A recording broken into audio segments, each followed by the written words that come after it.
The Whistler.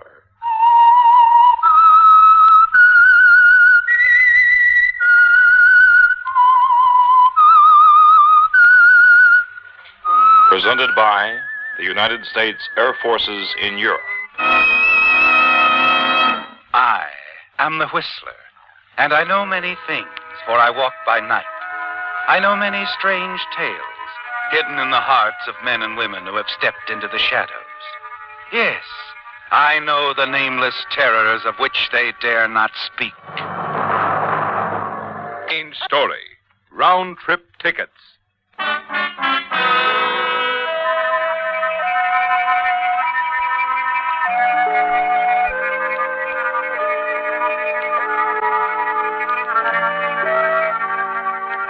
Standing at the window of the cheap hotel room and looking out over the outline of lights and neon that was Kansas City after sundown, Eve Benton felt a pressing sense of concern.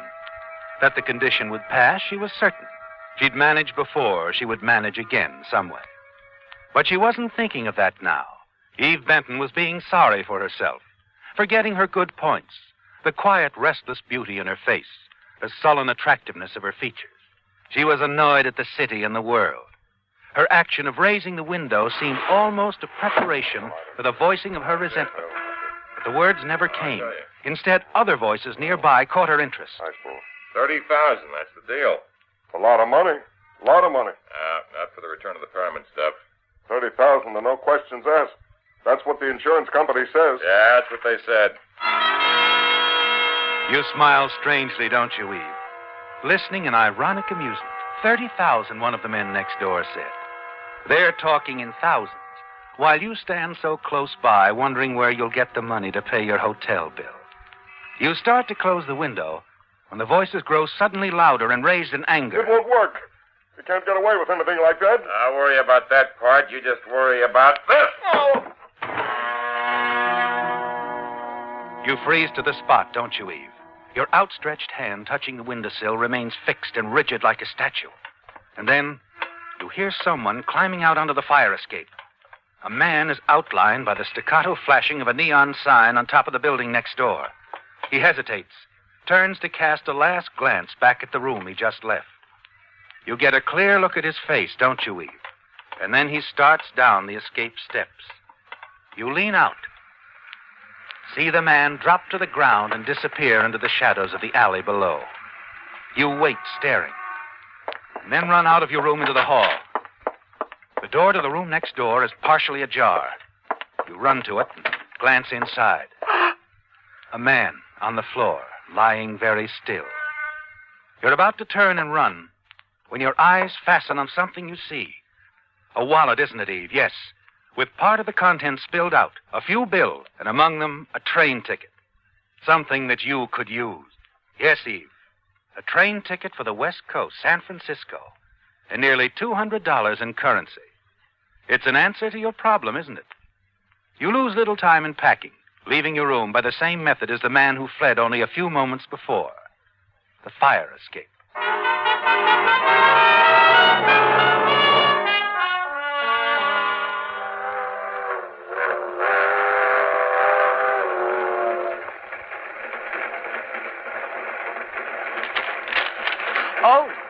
Oh, I'm sorry. I startled you?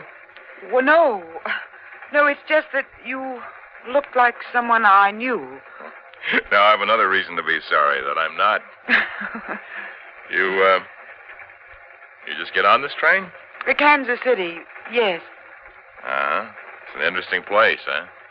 Yes. Yes, it is.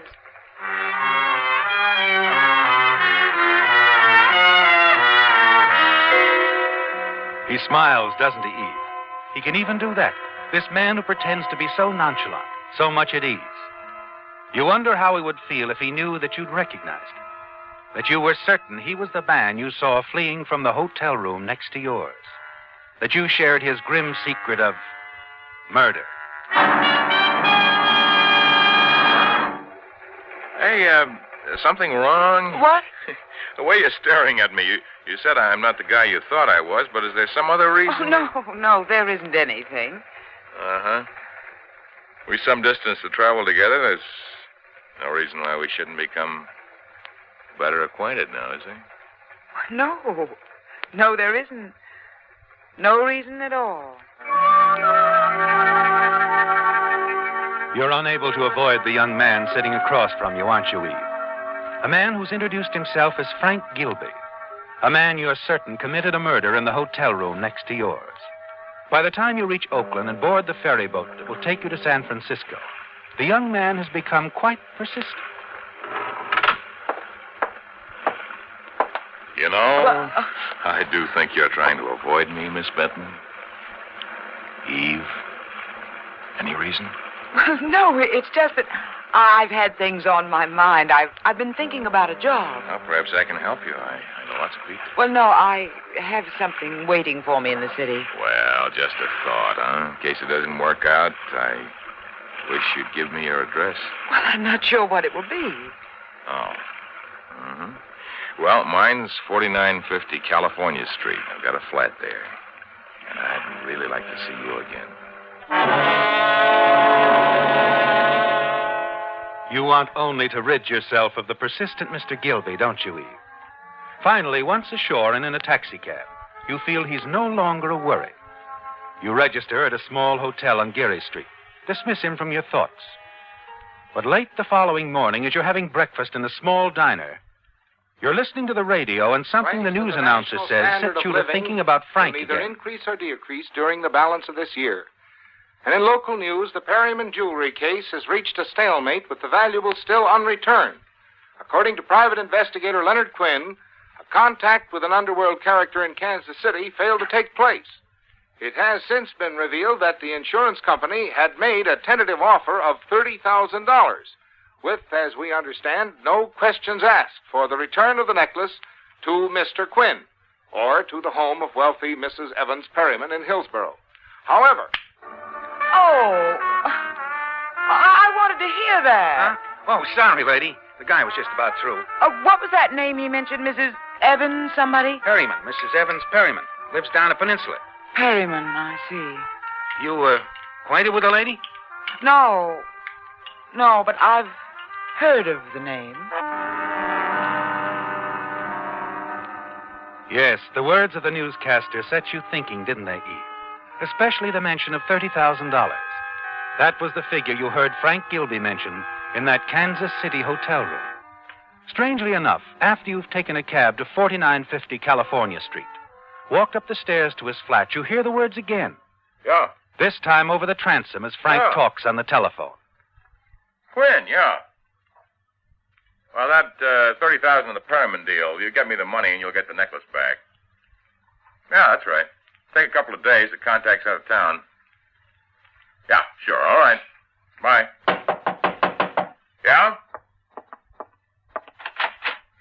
Oh, Eve. Hello there. Hello, Frank. Hey, you changed your mind, huh? Thought you looked me up after all. Come on in. Come on in. Thank you. Say, how'd that job go? Is it all set? Well, no, I didn't go there. Well, now maybe I can help on that, like I said, huh? I'm sure you can. I'm sure you can help me, Frank. Yeah, anything at all. I'm glad you feel that way. Because I'm referring to the Perryman deal, the $30,000 you're going to get from Leonard Quinn and the insurance company. What? Mm-hmm. The $30,000 you wanted all for yourself. That's why you killed your partner back there in that Kansas City hotel and took the necklace. I happened to be in the next room. I see. You've got a new partner now, Frankie. Oh, have I? Mm-hmm. And I wouldn't try anything if I were you. I've taken the necessary precautions. Old, but effective. If something happens to me... Yes, the cops find out about that little accident in KC and they come looking for me, right? Right. Uh-huh. Well, looks like I'm sort of behind the eight ball, huh? Well, you don't have to stay there if you play it right. Well, that means your way, doesn't it? My way. Uh-huh. Okay. Have you talked with Quinn? No. Now, Frankie, I think you have. Okay, so I talked with him. He thinks I'm just a go-between. Well, naturally, you wouldn't tell him you'd killed a man to get the necklace. What sort of arrangement you made with him?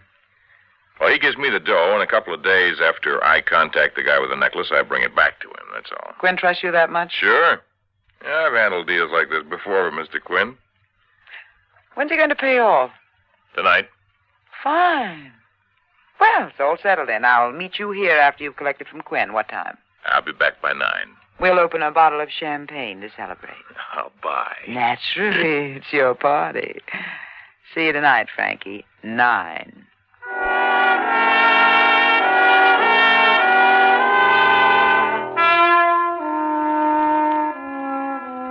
It was simple, wasn't it, Eve? Easier than you thought.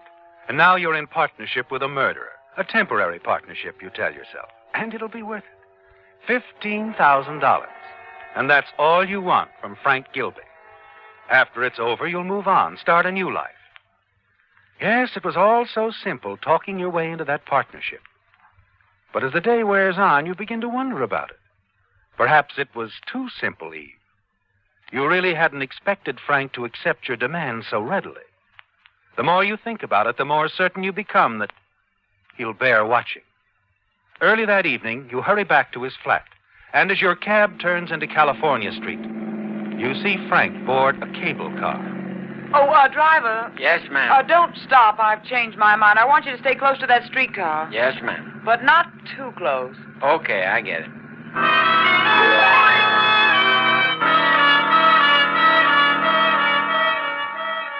At Montgomery Street, you watch Frank step into an office building.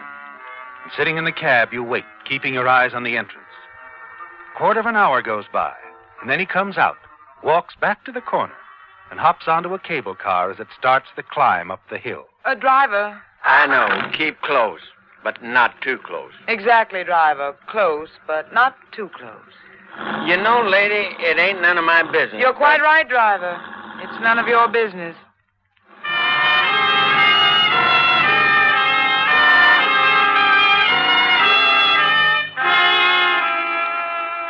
You follow Frank back to his flat, see him hurry inside. You're quite certain you know what he's up to, aren't you, Eve? But you want more time to think about it alone. So you tell your cab driver to keep going. Finally, an hour later, you return to Frank's place.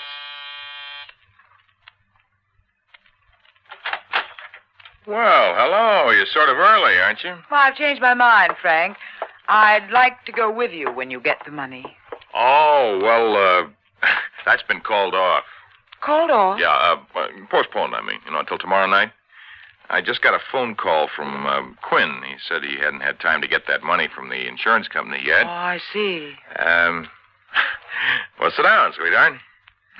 I was looking forward to that champagne. Well, now, there's no reason why we can't celebrate in advance. Matter of fact, I was just about to call you. Well, were you? Mm-hmm. Yeah, I thought we might have dinner together, North Beach, Fisherman's Wharf, maybe. That sounds interesting. Yeah? What do you say? Well, I've always wanted to see Fisherman's Wharf. Fine, we'll start there then, huh? All right. Oh, say, there's a nice little restaurant on Broadway I think you'll like. It's got the best veal scallopini in town. Oh, I'm sure I'll love it, whatever it is. Frank. Yeah? My gloves, I must have left them on the chair. Oh, sure, I'll get them. The moment he turns around and steps back into the room, you release the lock on the door. Now you won't need a key, will you, Eve? Then quickly you reach down and tear a hole in your stocking. In a moment, Frank returns. There we are. Oh, thanks. All set. All set. Oh, dear. What's the matter? Oh, will you look at that, a run in my stocking? Just look at it. Ah, yeah. That's quite a run. Nicest one I've seen in a long time. That's my best pair. You won't mind stopping by my hotel for a moment, will you? Of course not. Let's go.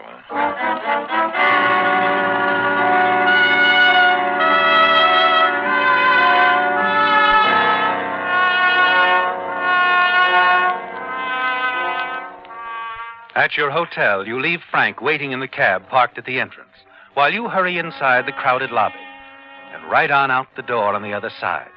You go back to Frank's place, slip quietly into the apartment, find what you'd expected, an envelope containing $30,000 in his suitcase. Frank was going to double-cross you after all, wasn't he, Eve? Yes, you've proof of that now. You hurry back to your hotel room. You put in a phone call to the railroad station, check the trains leaving town, and make your reservations. As you hang up the receiver, Yes? I what- got oh. to wondering about you, sweetheart. Oh, Frank, I'm sorry I took so long, but I had a phone call. Oh? My brother. News from home? Yes, and not too good, I'm afraid. My father's had another attack. I'm terribly worried. Oh, it's too bad. Frank, about tonight, I don't feel much like celebrating, you understand. Oh, sure. I wouldn't be much company. Don't give it another thought, baby. We'll have dinner tomorrow night. All right, Frank, I'm really sorry. Sure. I'll see you tomorrow, huh?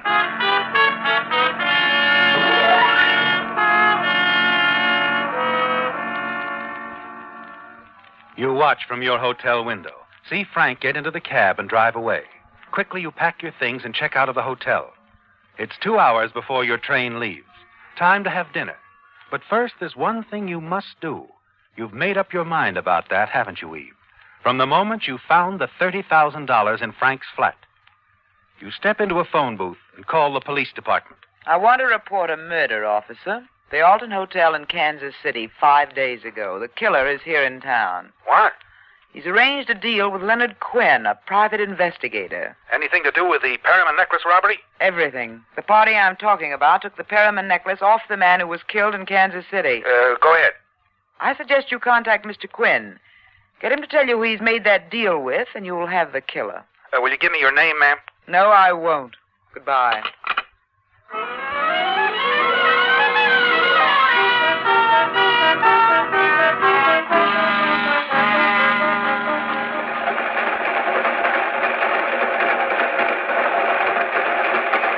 Now you're settled comfortably on the train for Los Angeles as it moves out of the station and rumbles through the outskirts of San Francisco. You lean back and close your eyes. It's been an exciting day, hasn't it, Eve? And as you listen to the rhythmic click of the wheels, you doze off. And then suddenly you're awake again. You're staring at the headlines of the newspaper in the hands of the man sitting opposite you. Man murdered in Kansas City Hotel. Linked by police with theft of Perriman necklace. A cold wave of fear sweeps over you. Then he lowers the paper. Hello, sweetheart. Frank.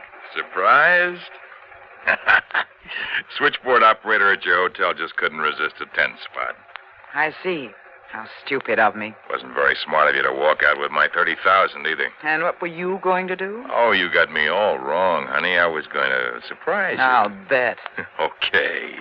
So each of us try to double-cross the other. What do you say we call it even now and split the money between us, huh? All right, Frank. Oh, look, we ought to try to get along, huh, sweetheart? You have something on me, but I can make trouble for you if I want to. Oh, can you? You're in this as much as I am. Now I can always say you helped me do that job in Kansas City. Our, coincidental appearances would make it pretty hard for you to deny. Yes, I guess it would at that. So let's just bury the hatchet, huh? I still have to turn in the necklace. You know, we can go back to San Francisco in a couple of days. Why not? And after that, we can do the town together, baby. Have a lot of laughs. You know, I got a hunch this partnership could turn out okay. Huh? I was just thinking the same thing, Frank. We'll just forget the past. Think only of the future. All right. A bright future for both of us, sweetheart, if you play it smart. Don't worry, Frank. I intend to play it smart.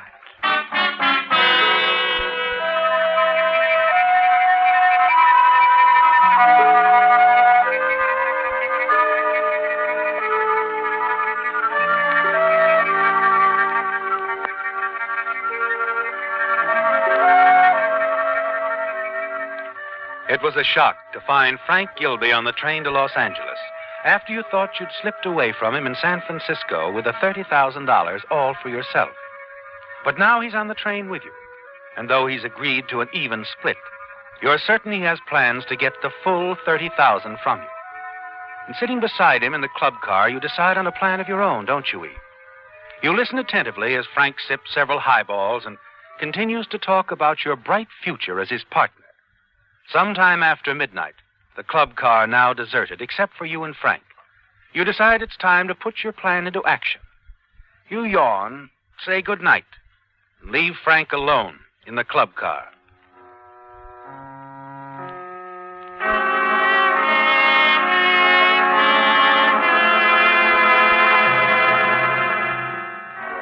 Next morning, when the train pulls into Los Angeles, you will have the $30,000 safely tucked into your suitcase, and you're certain it's all yours.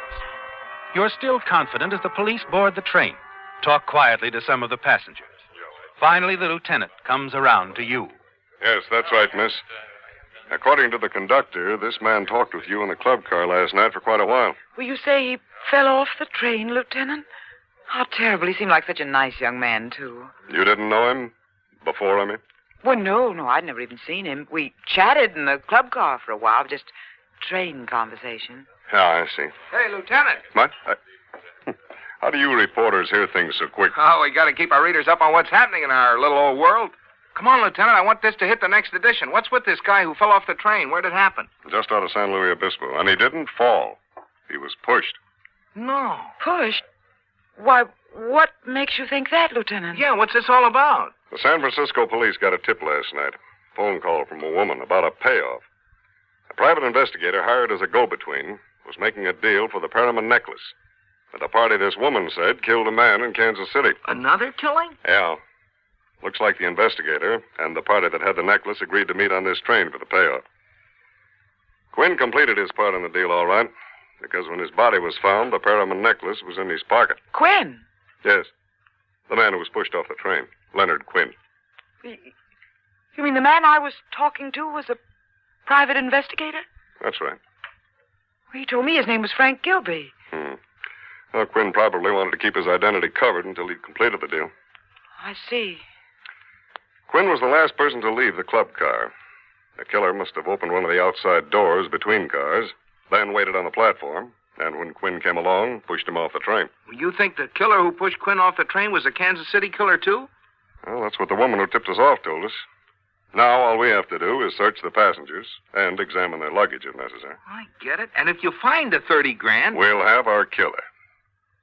Oh, I'm sorry to bother you, miss, but as long as we're here, we might as well start with you.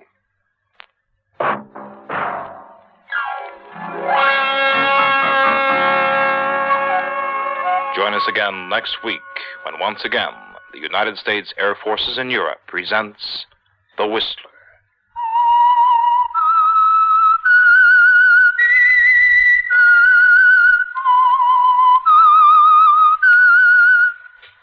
This is Air Force Sergeant Don Cormay speaking.